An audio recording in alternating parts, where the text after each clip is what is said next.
Hitech city అని ఒక iconic project నిర్మించిన చంద్రబాబు నాయుడు గారు కావచ్చు, ఆ విధానాన్ని కొనసాగించిన డాక్టర్ వైఎస్ రాజశేఖర రెడ్డి గారు కావచ్చు, పరిపాలనా పరమైన పాలసీ పెరాలసిస్ లేకుండా వీళ్ళు నిర్ణయాలు తీసుకోవడం వల్లనే, పాలకులు మారిన పాలసీ పెరాలసిస్ లేకుండా చూడడం వల్లనే ఈరోజు మనము మన నగరం ప్రపంచ దేశాలతో పోటీ పడగలుగుతుంది. ప్రభుత్వాలు మారినప్పుడు కొన్ని అనుమానాలు ఉంటాయి. పక్క రాష్ట్రాలలో జరుగుతున్న పరిణామాల నుంచి మొదలు పెడితే నాయకుల మధ్యలో ఉన్న భిన్న అభిప్రాయాలు కొంతకాలం ఇలాంటి అనుమానాలు అపోహలకు దారితీస్తాయి. కానీ ఒక రిచ్ కల్చర్ నుంచి వచ్చిన Telangana culture, we are not going to settle scores with our policies. If someone is having some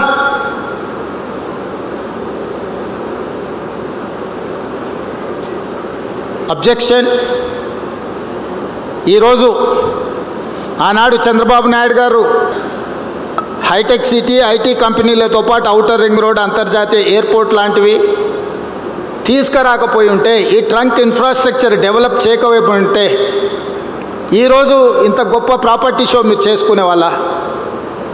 ఆ రోజు ఆ విజన్ చేసినప్పుడు కూడా ఆ నాయకుల మీద కూడా అలిగేషన్స్ వచ్చిన, ఔటర్ రింగ్ రోడ్ అనుకుండేలాగా మారింది అన్నోళ్ళు ఉండొచ్చు. హైటెక్ సిటీ పక్కన వాళ్ళకి కావాల్సిన వాళ్ళకు భూములు ఉన్నాయి, ఆ భూముల కోసమే హైటెక్ సిటీ కట్టిండని అనుమానాలు ఉండొచ్చు, అపోహలు సృష్టించి ఉండొచ్చు, కొంతమంది ఆలోచన చేసి ఉండొచ్చు. ఎక్కడ ఏ డెవలప్మెంట్ చేసినా ఎవరికో ఒకరికి డెఫినెట్గా బెనిఫిట్ అవుద్ది. ఈరోజు రీజనల్ రింగ్ రోడ్తో పాటు, రీజనల్ రింగ్ రైల్తో పాటు future city to Amaravati, Amaravati to Bandar port, 8 line express హైవేతో పాటు రైల్వే కనెక్టివిటీ చేసి బోత్ సైడ్ ఇండస్ట్రియల్ కారిడార్ని ఈరోజు ప్రపోజల్స్ గవర్నమెంట్ ఆఫ్ ఇండియాకి ఇచ్చినాం. తొందరలో అది అనుమతి రాబోతుంది. సో పోర్ట్ అనే ప్రాబ్లాన్ని పర్మనెంట్గా ఈరోజు Hyderabad Vijayawada near about 300 kilometres ఉంది. కానీ ఇప్పుడు మేము డెడికేటెడ్ గ్రీన్ఫీల్డ్ హైవే వేస్తే 220 కిలోమీటర్స్లోనే విజయవాడ వస్తుంది. 70 కిలోమీటర్స్ మీకు ప్రయాణం తగ్గితే ఎంత ప్రయోజనం ఉంటుందో ఒక్కసారి ఆలోచన చేయండి. ఈరోజు ఈ ప్రణాళికలన్నీ, ఈరోజు తెలంగాణ రైజింగ్ 2047 ఒక విజన్ డాక్యుమెంట్ కోసం చేస్తున్నాం. December 9th we are going to dedicate that vision document. ఆ రోజు ఇక్కడ హైటెక్ సిటీ కట్టిన రోజు చాలామంది ఆరోపణలు చేశారు. ఈరోజు హైటెక్ సిటీ ఎన్నిటికీ వేదిక అయింది. ఇవన్నీ కూడా మీరందరూ విజ్ఞతతో ఆలోచన చేయాలి. చంద్రబాబు నాయుడు గారు అమరావతి పోయినా హైటెక్ సిటీ మన దగ్గరనే ఉంది. కోహినూరు డైమండ్ సంపాదించి ఇంట్లో పెట్టుకుంటే బ్రిటిష్ వాళ్ళు అక్కడికి తీసుకుపోయారు. సంపాదించింది ఎవడని తీసుకుపోతాడో కానీ సమాజానికి ఇచ్చింది ఎవ్వరు తీసుకెళ్లరు, ఇక్కడనే ఉంటుంది. ఆ మాత్రం జ్ఞానము, పరిజ్ఞానము, అవగాహన తెలంగాణ రాష్ట్ర ముఖ్యమంత్రిగా నాకు ఉంది. చంద్రబాబు నాయుడు అంటే సగం మంది అవుననొచ్చు, కాదనొచ్చు, కానీ 100% హైటెక్ సిటీ ఎవరు కట్టిరు అంటే చంద్రబాబు నాయుడు కట్టినని చెప్పాల్సిందే కదా. ఆ వ్యక్తి కొందరికి నచ్చవచ్చు, నచ్చకపోవచ్చు. కానీ international airport, outer ring road ఎప్పుడు వచ్చిందంటే రాజశేఖర రెడ్డి గారి హయాంలో వచ్చిందని చెప్పాల్సిందే కదా. దేశ స్వతంత్రం కోసం కొట్లాడిన వాళ్ళు మహాత్మా గాంధీ, పండిత్ జవహర్లాల్ నెహ్రూ గురించి, స్వతంత్రం గురించి మాట్లాడితే వాళ్ళు తెచ్చిందని చెప్పాల్సిందే కదా. ఆ ఫిలాసఫీ కొందరికి నచ్చవచ్చు, నచ్చకపోవచ్చు, కానీ వాళ్ళు ఈ దేశానికి ఇచ్చిన ఒక గొప్ప స్ఫూర్తి ఎప్పటికీ మనలో కొనసాగుతూనే ఉంటుంది కదా.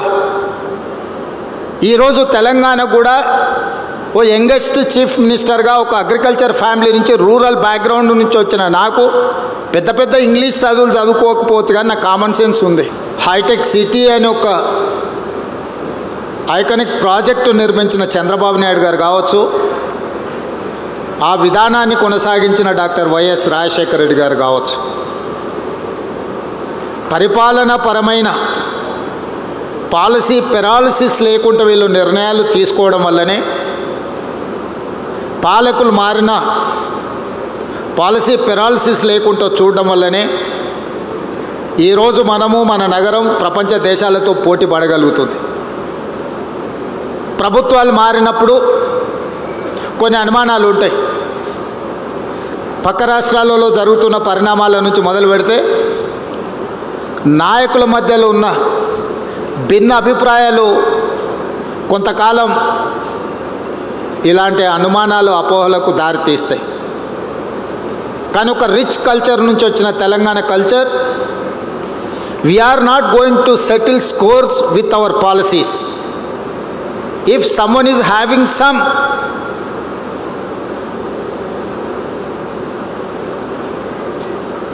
అబ్జెక్షన్,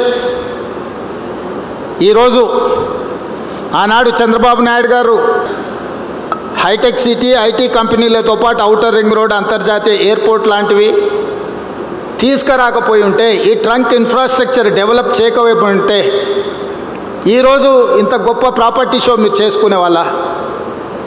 ఆ రోజు ఆ విజన్ చేసినప్పుడు కూడా ఆ నాయకుల మీద కూడా అలిగేషన్స్ వచ్చిన, ఔటర్ రింగ్ రోడ్ అనుకుండేలాగా మారింది అన్నోళ్ళు ఉండొచ్చు.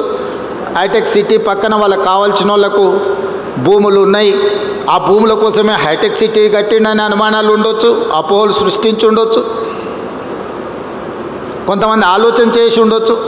ఎక్కడ ఏ డెవలప్మెంట్ చేసినా ఎవరికో ఒకరికి డెఫినెట్గా బెనిఫిట్ అవుద్ది. ఈరోజు రీజనల్ రింగ్ రోడ్తో పాటు, రీజనల్ రింగ్ రైల్తో పాటు future city to Amaravati, Amaravati to Bandar port, 8 lane express హైవేతో పాటు రైల్వే కనెక్టివిటీ చేసి బోత్ సైడ్ ఇండస్ట్రియల్ కారిడార్ని ఈరోజు ప్రపోజల్స్ గవర్నమెంట్ ఆఫ్ ఇండియాకి ఇచ్చినాం. తొందరలో అది అనుమతి రాబోతుంది. సో పోర్ట్ అనే ప్రాబ్లాన్ని పర్మనెంట్గా ఈరోజు Hyderabad Vijayawada near about 300 kilometres ఉంది. కానీ ఇప్పుడు మేము డెడికేటెడ్ గ్రీన్ఫీల్డ్ హైవే వేస్తే 220 కిలోమీటర్స్లోనే విజయవాడ వస్తుంది.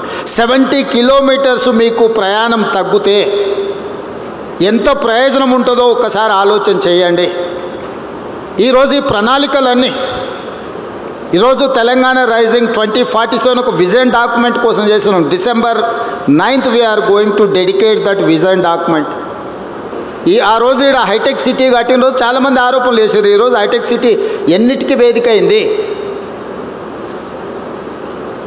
ఇవన్నీ కూడా మీరందరూ విజ్ఞతతో ఆలోచన చేయాలి. చంద్రబాబు నాయుడు గారు అమరావతి పోయినా హైటెక్ సిటీ మన దగ్గరనే ఉంది. కోహినూరు డైమండ్ సంపాదించి ఇంట్లో పెట్టుకుంటే బ్రిటిష్ వాళ్ళు అక్కడికి తీసుకుపోయారు. సంపాదించింది ఎవడని తీసుకుపోతాడో కానీ సమాజానికి ఇచ్చింది ఎవ్వరు తీసుకెళ్లరు, ఇక్కడనే ఉంటుంది. ఆ మాత్రం జ్ఞానము, పరిజ్ఞానము, అవగాహన తెలంగాణ రాష్ట్ర ముఖ్యమంత్రిగా నాకుంది. చంద్రబాబు నాయుడు అంటే సగం మంది అవుననొచ్చు, కాదనొచ్చు. కానీ 100% హైటెక్ సిటీ ఎవరు కట్టిరు అంటే చంద్రబాబు నాయుడు కట్టినని చెప్పాల్సిందే కదా. ఆ వ్యక్తి కొందరికి నచ్చొచ్చు, నచ్చకపోవచ్చు. కానీ international airport, outer ring road ఎప్పుడు వచ్చిందంటే రాజశేఖర రెడ్డి గారి హయాంలో వచ్చిందని చెప్పాల్సిందే కదా. దేశ స్వతంత్రం కోసం కొట్లాడిన వాళ్ళు మహాత్మా గాంధీ, పండిత్ జవహర్లాల్ నెహ్రూ గురించి, స్వతంత్రం గురించి మాట్లాడితే వాళ్ళు తెచ్చిందని చెప్పాల్సిందే కదా. ఆ ఫిలాసఫీ కొందరికి నచ్చొచ్చు, నచ్చకపోవచ్చు. కానీ వాళ్ళు ఈ దేశానికి ఇచ్చిన ఒక గొప్ప స్ఫూర్తి ఎప్పటికీ మనలో కొనసాగుతూనే ఉంటుంది కదా. ఈరోజు తెలంగాణ కూడా ఓ యంగెస్ట్ చీఫ్ మినిస్టర్గా, ఒక అగ్రికల్చర్ ఫ్యామిలీ నుంచి, రూరల్ బ్యాక్గ్రౌండ్ నుంచి వచ్చిన నాకు పెద్ద పెద్ద ఇంగ్లీష్ చదువులు చదువుకోకపోవచ్చు కానీ నాకు కామన్ సెన్స్ ఉంది.